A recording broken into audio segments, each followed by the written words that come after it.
it's an extremely extensive campaign, and the Iranians have drone capabilities which are very cheap and hard to defend against in mass. And so there's still the potential to keep the Strait of Hormuz closed for an uncomfortably long period of time that can unsettle the markets. Well, I've seen one US investment manager quoted saying the most likely outcome is the geopolitical stuff works itself out and the US economy continues to accelerate. I mean, that's possible, isn't it? Don't worry, it'll be over soon.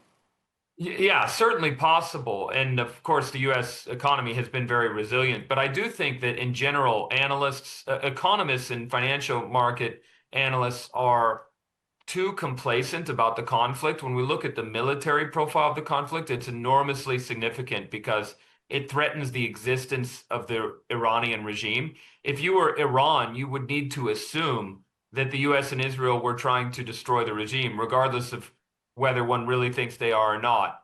And so, from that perspective, they have an incentive to raise the economic cost as much as possible.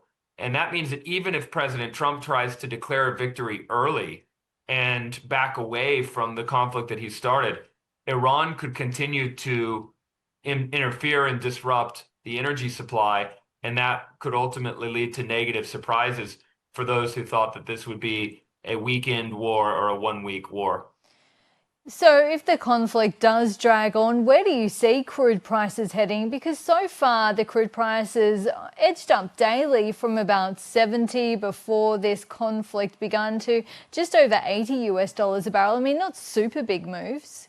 No, you're right. I mean, there's a lot of contrary factors. I mean, the global economy is not as oil dependent as it was in the 1970s. Still, you could have, like we saw in 2022 with the Ukraine war, you could have a large double-digit move in oil prices. So far, we've had a 20% increase. But if Iran creates a spectacular success, if they get one lucky blow against a major refinery or a major pipeline in the region, or if they simply extend this closure of Hormuz, then we could see further upside in the oil price. Ultimately, you could end up with 30, maybe 50% increase in oil. And what does that do to the global economy? I mean, how does it play out? Right. Well, if typically to provoke a global recession, you need a 100% increase in the oil price, meaning you need the oil price to double. And that's quite hard to do today. It's also the case that the OECD countries have a large degree of inventories.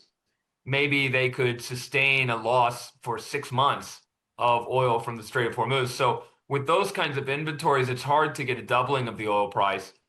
That would be recessionary. But falling short of that, you can still slow down global growth.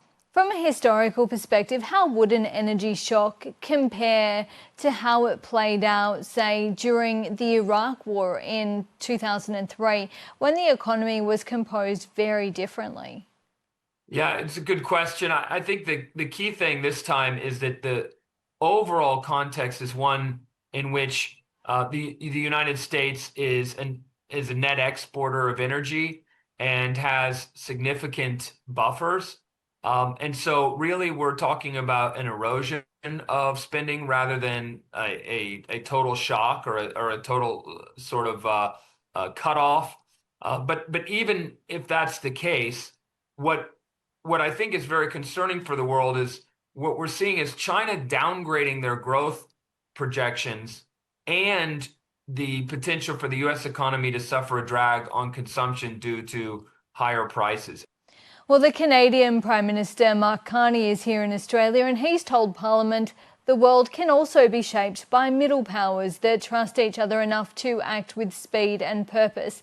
How exactly does that work when the US and Israel have acted unilaterally to essentially start a war, and a lot of European nations are either uncomfortable or opposed to that? Yeah, it's an interesting environment. I think it's true that a number of countries, Europe, a lot of American allies, Australia, Japan, I think these countries, what they're emphasizing is that they need to go on in life. They can't simply embark on every adventure that the Americans engage in.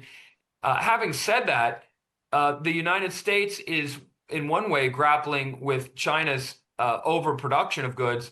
And that still impacts those same middle powers. And we see that Europe has raised trade barriers against China.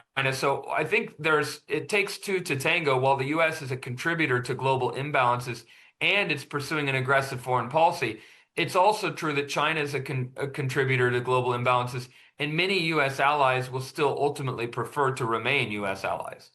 Matt Gertken, thank you so much for your insights. Thank you very much.